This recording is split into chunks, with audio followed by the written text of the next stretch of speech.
Right then. So we're in this cave. Okay. Hopefully we get something nice out of Yeah. it.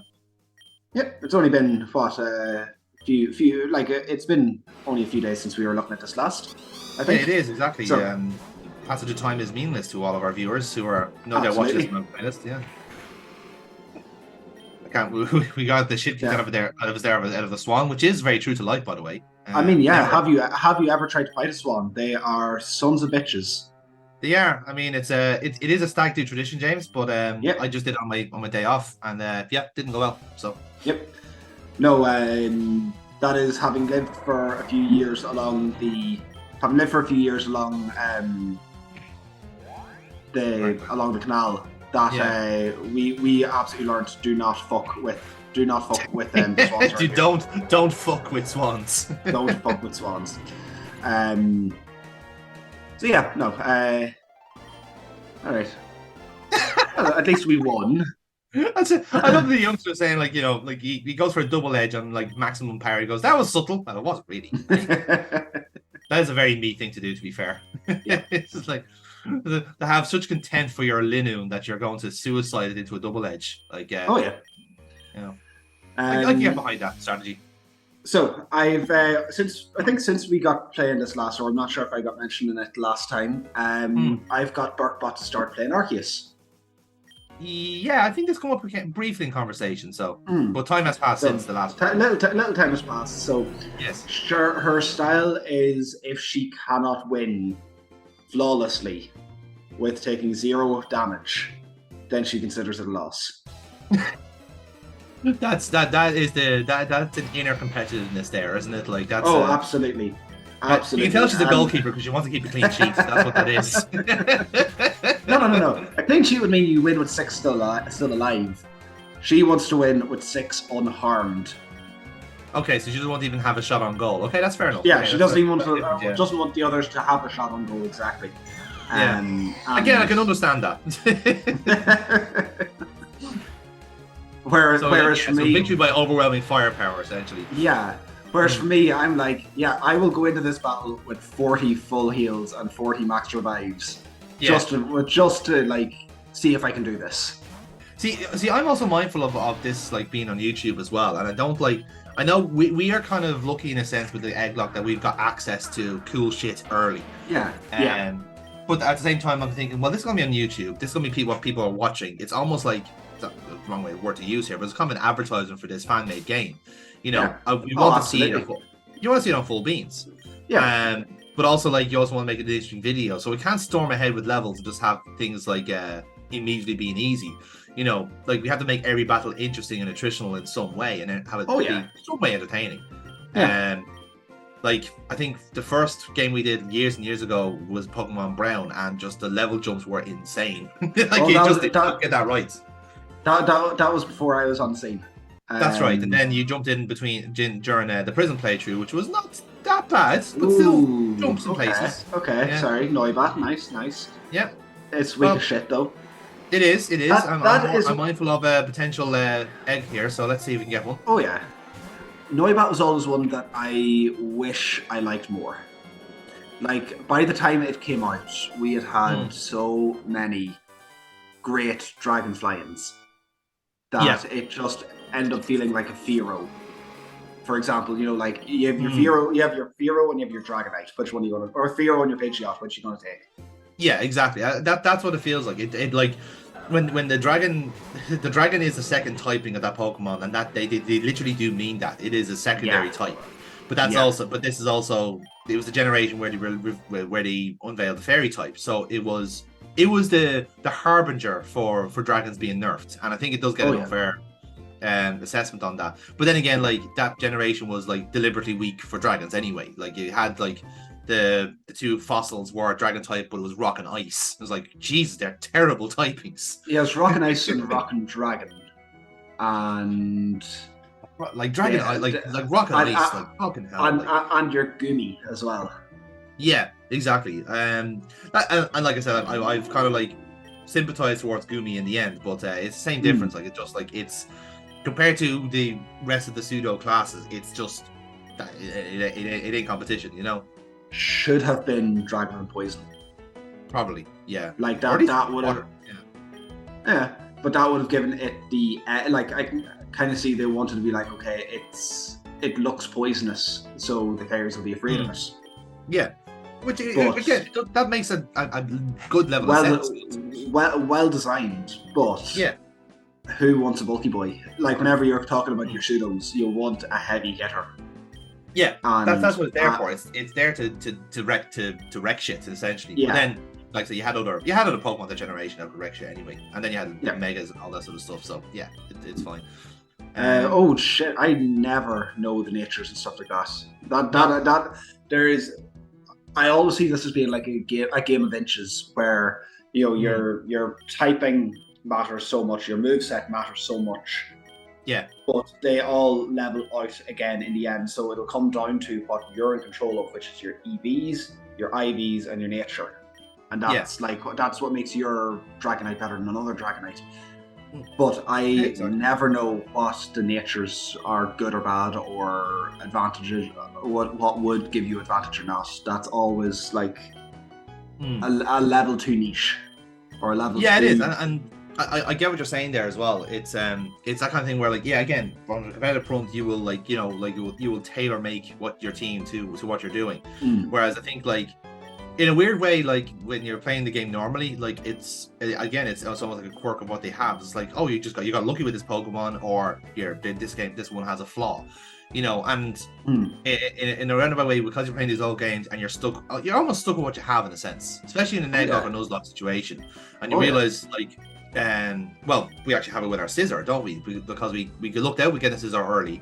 He is our best boy. He's our best boy, exactly. But it's also that like we got a nature that suits him down to the ground, and an ability that suits him down to the ground, a moveset that suits him down to the ground. Yeah. It's like, okay, we are keeping this fucker. Absolutely. Shit. Okay, sorry. Looking all over here for you. Yes. So this is Amphitrite City, and you have your this is your gym leader here. You can tell from the fucking neon bright blue hair. Oh yeah, it's Yu-Gi-Oh rules. The bigger the hair is, the more of a main character they are. They are, yeah. This guy is like the 7th gym leader, so he's a very main character. Yeah. Very main character. And as you will probably heard in passing already, he is a rain gym leader. So not just water, but plus. Oh dear God, he's going to have Wingull and Pelipper, isn't he? Yeah, I love that you're still traumatized by that. but in actuality, no. This guy actually has a Fion, I think it is a Fion or a Manaphy. I think it's Manaphy he has. Okay. So he's actually one of the Pixie trainers. So we are one. Nora here has Celebi. Obviously, Damien, who's now well and truly infected with COVID. I mean, Deoxys. Has Shaman, and this guy has Manaphy. So there's still a few unaccounted for, in that regard. But I'm sure we'll find out more about it as time goes on. Because there is a wee bit of plot here before we start doing the gym. So we were told there that the gym is closed to us until we meet this mysterious man in the cave, which I'm assured he doesn't have free candy, but Oh. I mean, okay, you've played one of the Zelda games, but that is honestly how the first game starts. You begin the game, you walk into the first cave that's directly in front of you, and you see an old man in the cave, and he tells you go on an adventure. So go and here, take this and fuck off.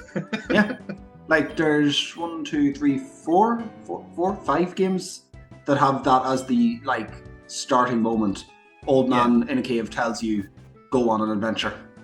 You think like we'll get like deja vu at some stage after like the third or fourth, I'm starting to sense a pattern here that everyone seems to put their old men into caves.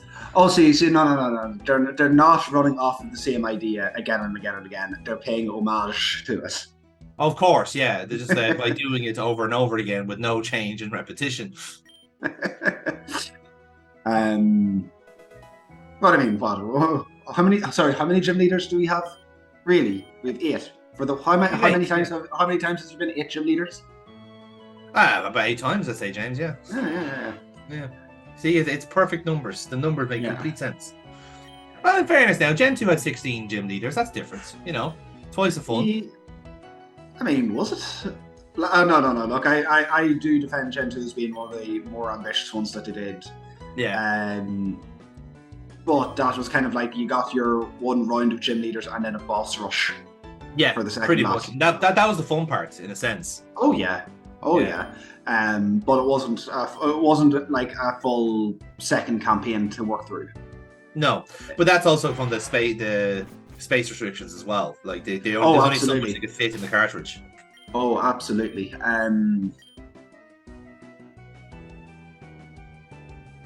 I also love that this town has a real kind of fuck you in it, in that there is a Master Ball clearly on the ground down a crevice, and there's no way to access it. Yet. It's just there and it's in view, and the guy there's like a guy blocking the path going like, what do you want?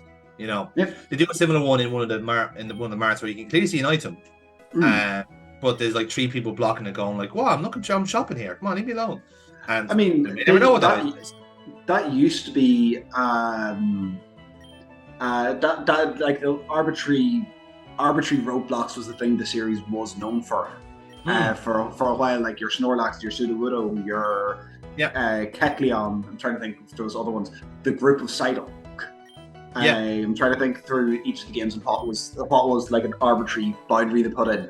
I think it was in the Unova, they just had a bunch of men standing along and saying, "Oh yeah, we're blocking the way. Someday we'll be gone."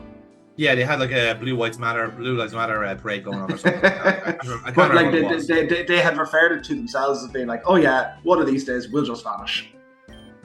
Which is true, because that's what's going to happen. While they blocked you, so like I was like, okay, that's either meta or that is you being too lazy to actually come up with a reason. I'd say it's probably a combination of the two. Like they know after Gen 5, people know how this game works by this stage, but they're also too lazy to fix the formula until at least Gen 7. Yeah. It's like when they start going to treaty and they realize, shit, we can't do that anymore. Okay, let's just put a massive cataclysm around the corner that they can't. Or in England's case, just a giant gate. Just it's like, no. In England, can't go in here. No. For England's case, it was, oh look, a kaiju over there off screen. Okay. Anyway, go back to your adventure, please. Yeah, it's like, this doesn't concern you, little boy. Why don't you go back to private school and learn to be posh? There you go.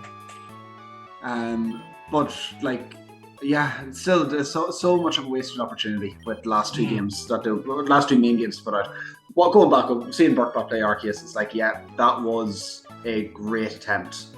And I don't think that's was it the nostalgia cycle that to talk about with these as well, that like after a few games the last one's always best. We're 10 years on now from X and Y. I still think we're staying they're shit. I think so. But like I said, there's kind of a mitigating circumstance to it. Like you can understand that like they just rushed it and they missed a few things. The Sword and Shield thing, I think, is still going to be a bit of sour taste in some people's mouth because of the culling, the great culling of England, as they call it. Absolutely, Dexit means Dexit. It does, and they're never coming back. They're all gone to Rwanda. But the problem is that those games are going to reach critical mass at some stage. You know, kind of like. Oh yeah. Oh, we got Flora here. What do you think it is? Oh, Sunflora. That's a Sunkern, absolutely. Okay, let's see if you're right. Or I don't think this game was Irish made, so it's not butter based. Okay. No, it was a fairy in the end. Yeah. The one Pokemon that should have been a grass type, and yet it isn't. I mean, it's not the flower; it's the little pixie boy on top of the flower. Yeah, exactly. But yeah, I think the games are reaching critical mass anyway. Like it was bound to come to a head where they had to say goodbye. And again, it's not to say it's realistic, but there isn't only one land that has every single species. In the world. But they absolutely could have. I think I had said this back at the time as well. Oh yeah, absolutely, leave that on scent. I just felt I was trying to get a read of what would James do in this situation, except for setting fire to the Pokemon. Splitting the series into 2 at this point, one for the competitive battles, one for the yearly story, that they want to push out along with the new plushes. Like, split it into the two, have the more basic sprites for the competitive scene. Yeah. And have everything in the competitive scene. Well, that's the argument for a new Pokemon Stadium, isn't it? Like it's bare bones graphics, bare bones layout. That's where the nerds go to play because they aren't going to really give a shit, about that sort of thing. Whereas, as you said, like for the actual corporate obligation of like making new Pokemon and making more money for Nintendo, and that's why I think that's why Arceus worked so well, was because they were able to like be free and not be held to the corporate obligations nearly as much. Yeah, it was a free swing for all intents and purposes because they couldn't really. You can't really lose out with a game like Pokemon, like with Arceus, because either way, if it doesn't sell, then it was an experiment gone wrong, and it was a game that they wanted to make since they started the whole series to begin with. So they finally ticked that off the bucket list. But if it's a grand success like it has been, there's going to be clamoring for more, and you have now a new like sub-series of games that people want to play. And that's like that's a so. Have you been paying attention to leaks over the last little bit? I actually haven't. I've detoxed myself off leaks in the last while, so lucky. Yeah, lucky. It's kind of, I tend to try to stay away from them because I do like going into these blind if I can.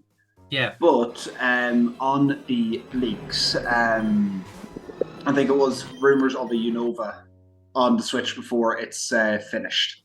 Okay. No, this will be a 2024 Gen 5 remake or a Black and White 3. I've seen both be mentioned.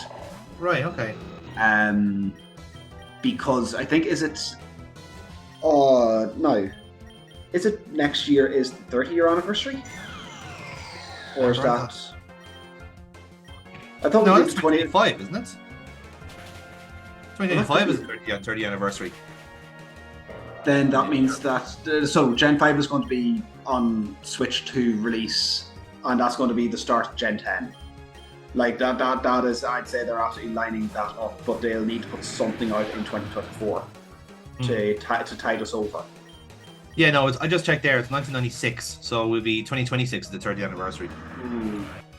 Wait, really? That's was it 2? It was 2 years ago. It was more than 2 years ago. I thought that there was the 25-year anniversary. I thought that was like what not Scarlet Violet, the Sword and Shield were kind of in reference to, or was Let's Go? Was that in reference? Let's Go was in reference to it, yeah. But I'm going by the red and green release in Japan. That was 96. Yeah. I think the West got it in 98. So I think like that's, I don't know whether they're using that as their reference for the anniversary, or it was just like, fuck it, let's just do one for the crack. You know yourself, like the massive hard on they'll always have for the original game. That's not going to go absolutely away. Can't fault them on that. It is what like they've templated so much off. So they're just going to keep going back to that well as long as that well bears fruit, or exactly as long as that well bears water, I guess. Anyway, you just want to say the word well, and I understand that. I respect that. Absolutely. Well. Yeah. Well. I do love Sableye. I love killing them. It's just so. I'm glad we can all agree on that. Look, so my knowledge in Sableye won us that quiz that we blew them out of the water. I think we missed 2 questions entirely out of that game. Yeah, it was something along those lines, didn't we? We kind of embarrassed ourselves really with our nerdiness. It was great. The best thing about it, for full disclosure, myself and James and a couple of other friends from the group. Oh, you should have used that headbutt there. I should have. I did. I should have. You should have. I double guessed myself there, but yeah. But we did a Pokemon quiz in our beautiful city of Dublin, and basically it was like it was a small scale. It wasn't a grandiose looking final, But we went there. What totally prepared. About 10 teams of 4 people each. Yeah, about that, and like not knowing what to expect, like because you could go in here completely unprepared and get trounced by even bigger nerds than us. Yeah, and don't get me wrong. The default I'd take it is there's always going to be a bigger nerd than us. Yeah, and that's just naturally the way the world works, and I think that's always a good way of looking at it. It also makes makes yourself feel a lot better about yourself and knowing like, oh well, I actually do live in the real world. Holy shit! But in any case, we won the quiz by a country mile. I think we only got 1 or 2 questions wrong, out of a set of 40. But it was also that like the questions that like someone was asking, we weren't sure on the complete question of. And like we even asked us like we even asked the quizmasters like, okay, this is different between the 2 games. Do you want both answers? And the deer in the headlights look from her was fabulous. Like I know she obviously had taken the questions from like just general sources and all that, and that's fine. There's nothing wrong with that. This was the first kind of quiz where I kind of felt like being the actually kind of cliche whenever it comes to nerddom. Exactly. I want extra points for getting this more right than the question was asking.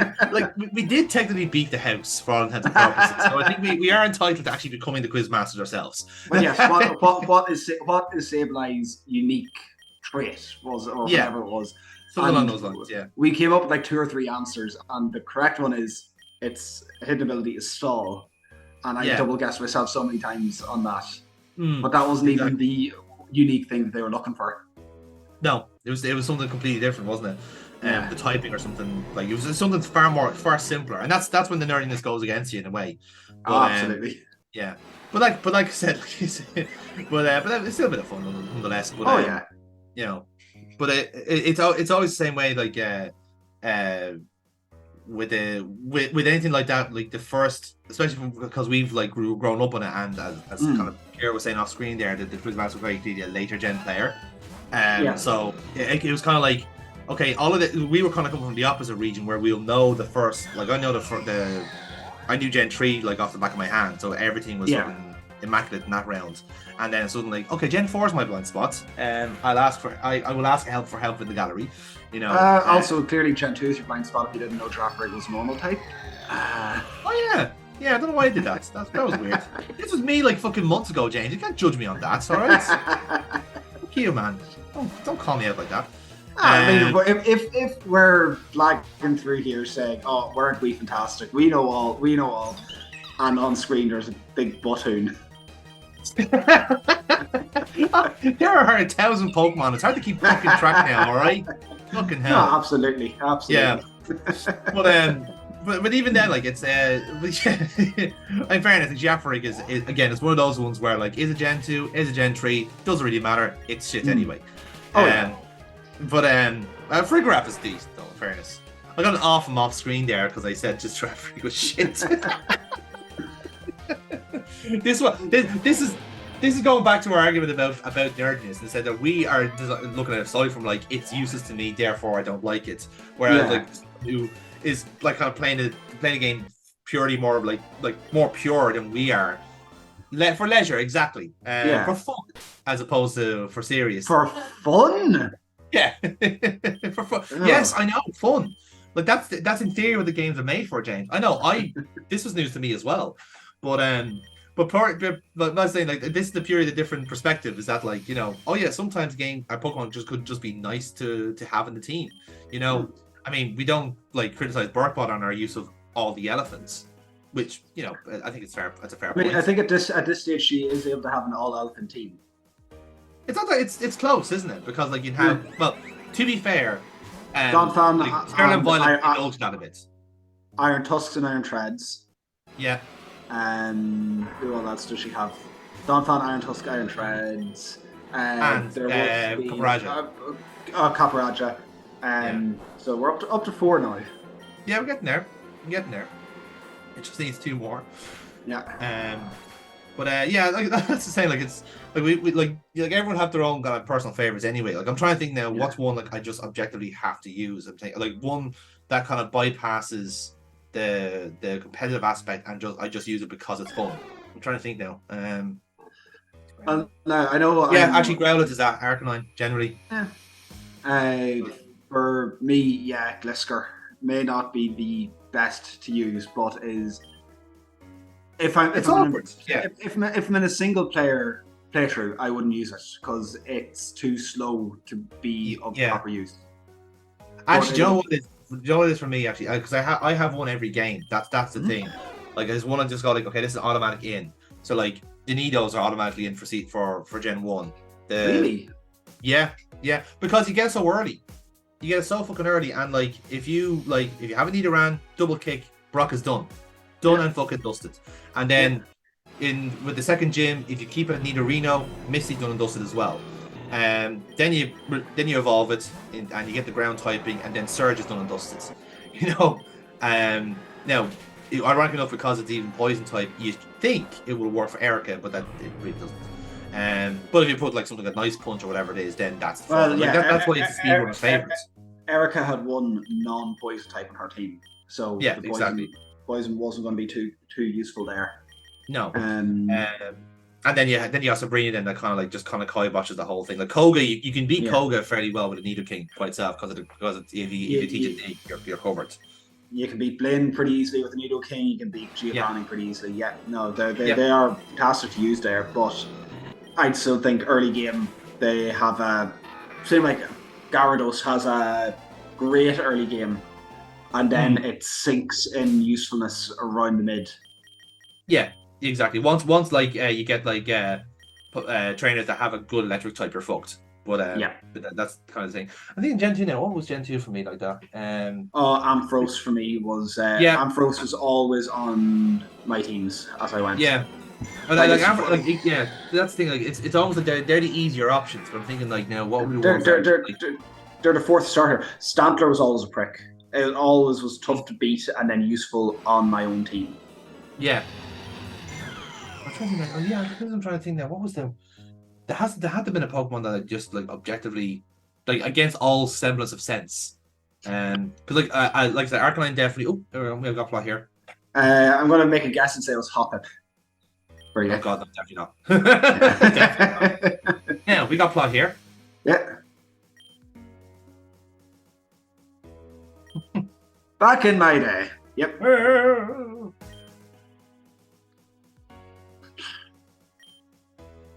Well, what do you mean? These kids are adults at age 11. That's the world they live in.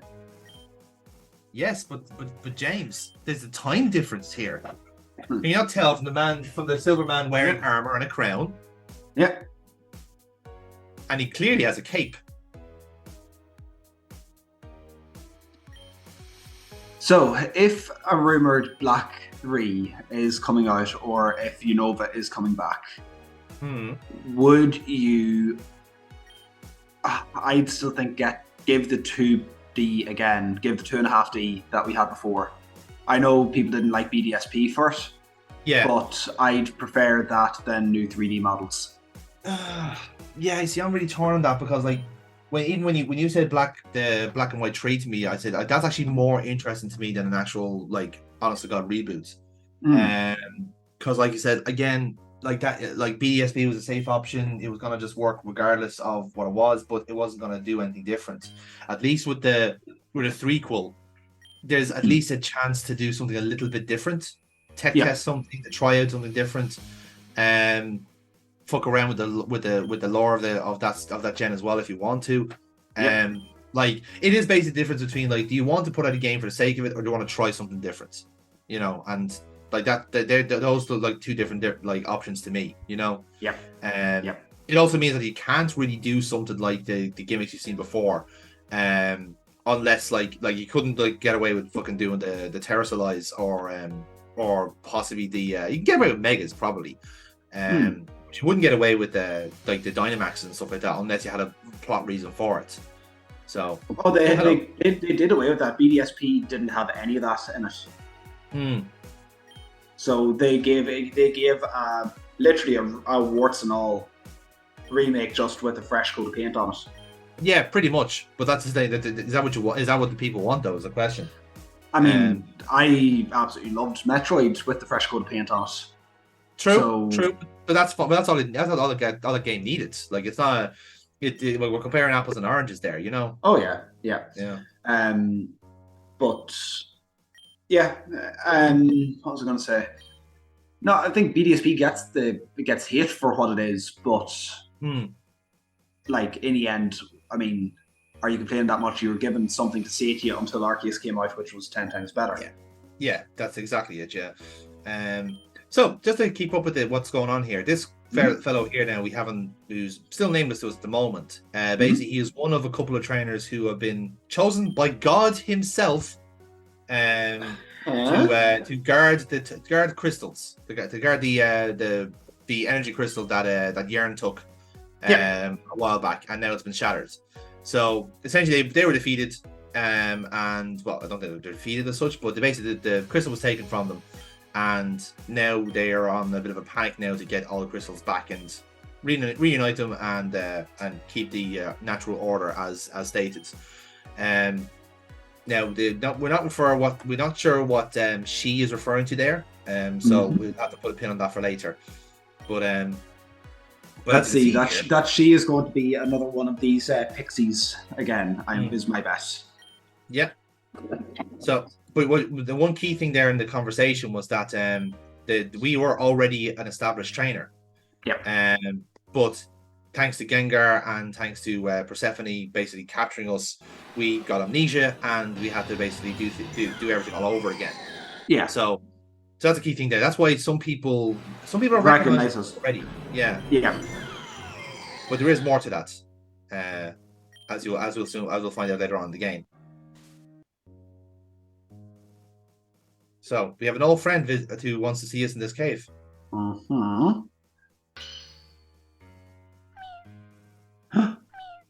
Yeah. Yay! It's Mew. Mew. Oh God, it's Mew. It's Mew. Yes, Mew, Mew, Mew. It had to be Mew. Yes. So this is our opportunity to catch Mew and use it in our playthrough. That's what this is. Okay. And you're just going right for the Dusk Ball. Oh yeah. No, I'm no fucking around here. Okay. Now, to my knowledge, you do actually have to try and beat it, but yeah, I was going to say now, is this going to be one of those you can run away from it if you want, or you can? Does it have any attacking moves against you? I think he does, but he's I think I just got a bit fortunate there, but yeah, it's just it's a quick and easy chance to catch you, essentially, and that's all it is. Okay. Yeah. I hope we get a Wurmple first. I don't know if I actually trade it in or not. I think I just keep it in the box as a friend. Yeah. Okay. Like he's our mascot Pokemon. We can't trade him in for an egg. That's sacrilege. If we're stuck for a new friend, we might break glass to sell me on the black market. But I mean, it seems a bit unfair for the common ancestor of every Pokemon to just sell it off to some weird guy with an egg. You know. I know times are tough and all that. Cost of living. I know in these trying times. In these trying times, you're willing to sell off the best DNA you can find.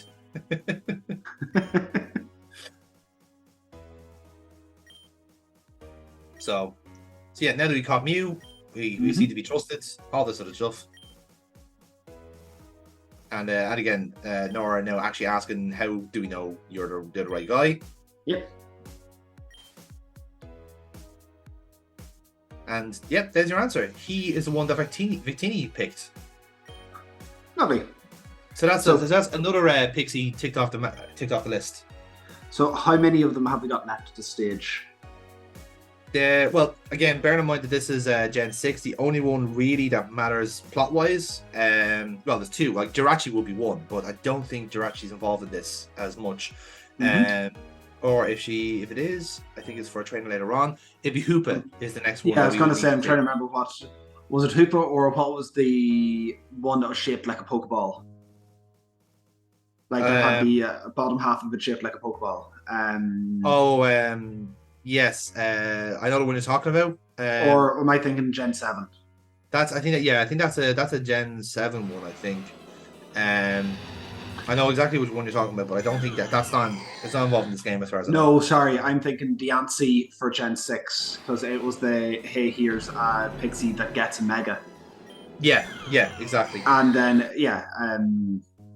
whatever one I'm thinking of, yes, that was Gen 7. Because its gimmick was, hey, you can use your QR code for this. Yeah, exactly. I'm trying to. It's going to wreck my head now because I can't actually remember the fucking name of the Pokemon now, which is going to annoy me the fuck out of me until I do. So, attacking here, No, James. You can talk us through. no looking it up. No, shut up. You can't prove anything. Yeah, it's Magirna. Cannot prove anything. Magirna. Thank you. Yeah. So yeah, exactly. So like I said, look, we're only involved in Gen 6, and I think Jirachi is not quite in the equation here. I could be wrong. Okay. I don't remember it in this game, but again, this has been a while since I played through the full thing, and didn't quite do the post game first time around. So maybe I'm wrong. Oh yeah. But yeah, that's where we're at now. Anyway, so we have got this character here who is actually called King Vezran. So he is actually a former emperor of the land from he's a nonce. Okay. Gone by. Yeah. I saw his crime. I really stopped listening to him. Yeah, I kind of accepted that. I don't blame you in that to be honest. Like that's